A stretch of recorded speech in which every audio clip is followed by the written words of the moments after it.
یہودیوں میں بھی ایک بڑی شدید اندرونی کشاکش ہے. جیسے ہم مسلمانوں میں کچھ مسلمان وہ ہیں جو نماز روزے کی پابندی کرتے ہیں، دین سے انہیں تعلق ہے، کچھ وہ ہیں جو نہ نماز نہ روزہ نہ کچھ، نام تو ان کے ہیں، محمد حسین ہے، غلام علی ہیں تو صحیح، سیکولر ذہن ہے، مادی پرستی ہے، کچھ نہیں ہے کہ نہیں؟ ایسا ہی ان کے ہاں بھی ہے. اصل یہودی جو ہے، عملی یہودی، اس کی شکل آپ نے اگر کبھی دیکھی ہو، اس کے سر کے اوپر اونچا ہیٹ ہوتا ہے کالا، ان کی زلفیں لمبی لمبی ہوتی ہیں، خاص طور پر یہ جو ہے گلپٹی کے بال، یہ قلمے جو ہیں یہ تو لا کے چھلے بنا کر بڑا خوبصورت سا جو ہے وہ ہار بناتے ہیں. لمبا کالا کوٹ پہنا ہوتا ہے، لمبی داڑھی ہوتی ہے. یہی وجہ ہے کہ مسلمانوں میں بھی، مصر میں جس کی لمبی داڑھی ہوتی تھی، اب کچھ حالات شاید بدل گئے، وہ سمجھتے تھے یہ یہودی ہے، یعنی لمبی داڑھی یہودی رکھتا تھا، مسلمان نہیں. مسلمان تو عرب صرف ٹوکن داڑھی رکھتے ہیں یا شیو کرتے ہیں، یا سعودیوں کی طرح صرف کوئی نشان چھوڑتے ہیں، اللہ اللہ خیر سے. لمبی داڑھی شعار جو ہے یہودیوں کا ہے. ایک انتہا پر تو یہ ہے، دوسری انتہا پر وہ ہیں جنہیں کسی شے سے غرض نہیں، شراب بھی پیتے ہیں، سب کچھ ہے، سور بھی کھاتے ہیں یہودی، بینکرز ہیں، بڑے بڑے سائنسدان ہیں، سب کچھ ہیں. وہ زیادہ تر جو ہیں سیکولر ذہن کے.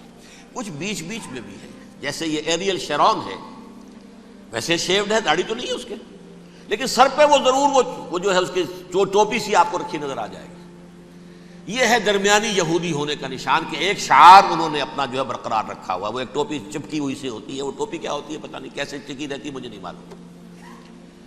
یہ جو کشمکش ہے اس میں، جو زیادہ رائٹسٹ اور لیفٹسٹ کی کہہ لیجیے، سیکولر اور مذہبی لوگوں کی کشمکش ہے، ان کے درمیان ایک کشاکش جو ہے اس کو سمجھ لیجئے کہ وہ کیا ہے. ایک چیز تو ان دونوں کے درمیان قدر مشترک ہے، پوری دنیا کی مالیات پر ہم تسلط کریں گے، قبضہ کریں گے، ڈومینیٹ کریں گے.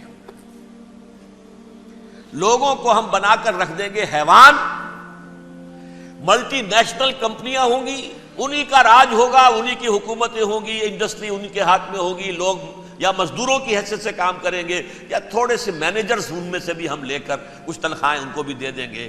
باقی سود کے ذریعے سے ملائی ہم کھینچتے رہیں گے، مکھن ہمارے پاس آتا رہے گا.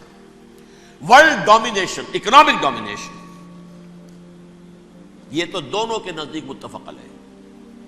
سیکولر بھی چاہتے ہیں اور جو مذہبی یہودی وہ بھی چاہتے ہیں. اس کے بعد ایک اختلاف ہے. مذہبی یہودی یہ کہتا ہے ہمیں گریٹر اسرائیل بنانا ہے، اور گریٹر اسرائیل وہ سارے علاقے ہیں جو ان کی تاریخ میں اسرائیل سلطنت کا حصہ رہے. حضرت یوسف کے زمانے میں یہودی جا کر آباد ہوئے مصر میں، جو ڈیلٹا کا علاقہ ہے، زرخیز ترین علاقہ جو ہے، جوشن کا علاقہ، وہ کہتے ہیں وہ ہمارا ہے، کئی سو برس ہمارے ہیں. صحرائے سینا ہمارا ہے، اس میں کوہ طور ہے جس پہ حضرت موسیٰ کا ہم کلام ہوئے اللہ سے، تورات ملی. اس میں 40 برس تک ہم بھٹکتے پھرے ہیں. صحرائے تی ہے یہ، یتیہون فی الارض 40 سنہ. پھر فلسطین تو خیر ہماری جدی پشتی جائیداد ہے، جاگیر ہے. پھر یہ عرب جو ہے یہ بھی مدینے تک ہمارا ہے، مدینے سمیت. ہمارے قبیلے وہاں تھے جہاں سے نکالا مسلمانوں نے. پورا عراق ہمارا ہے، پورا شام ہمارا ہے، اور ترکی کا بھی ایک علاقہ ہے ابتدائی، مشرقی جنوبی، وہ بھی ہمارا ہے. یہ ہے گریٹر اسرائیل کا نقشہ، یہ ہم نے بنانا ہے. جبکہ جو سیکولر ذہن کے لوگ کہتے ہیں کیا کرو گے اس کو بنا کے، اس میں جو عرب ہیں وہ تم سے لڑتے رہیں گے، تم انہیں مارو گے وہ تمہیں ماریں گے. اگر تم 10 مارو گے تو ایک تو وہ بھی ماریں گے نا تمہارا. ٹھیک ہے، فائدہ کیا ہے؟ اس کی بجائے ہم یہ کرتے ہیں کہ عرب اور اسرائیل مل کر، کزنز ہیں نا آپس میں. آپ کو معلوم ہے بل کلنٹن نے یہ الفاظ کہے تھے جب اسحاق ریبن سے معانقہ کرایا تھا شاہ حسین مرحوم کا، تو کیا کہا؟ You are cousins.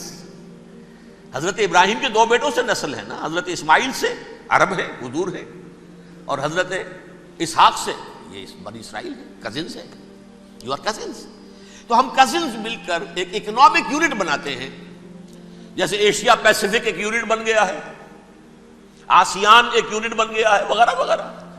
پورا یورپ ایک یونٹ بن گیا ہے، ایک کرنسی بن گئی ہے. ہم اس پورے علاقے کو ایک اکنامک یونٹ بناتے ہیں. پیسہ اربوں کا ہوگا، ان کے پاس بہت دولت ہے.